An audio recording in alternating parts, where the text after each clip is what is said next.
આજનો દિવસ રક્ષાબંધન મારો વિચાર નવા વિચાર સાથે વિચાર્યું એમ કે આજે બહેનો સાથે રાખડીના ફોટા પોસ્ટ કરું, પણ પાછો વિચાર આવ્યો અને એમ થયું કે જરૂરી નથી કે બેન રાખડી બાંધે એ જ આપણી બહેન હોય.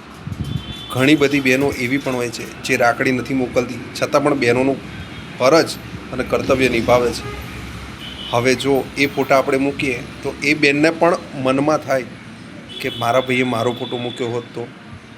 એના માટે આ વિડીયો છે કે મારી દરેક એવી બહેનોને જેના દિલમાં હું છું, મારા દિલમાં એ છે, જેણે મને દરેક કાર્યમાં દરેક ક્ષેત્રમાં મદદ કરી છે અને મારા શુભચિંતક છે, એવી દરેક બહેનોને મારા તરફથી રક્ષાબંધનની અને ભાઈ બહેનના પવિત્ર પ્રેમ આવો ને આવો અમર રહે અને એકબીજા હંમેશા એકબીજાના પૂરક અને મદદરૂપ થાય એવી શુભકામના સાથે હેપી રક્ષાબંધન. સંદીપ શેઠના જય દાદા જય માતાજી.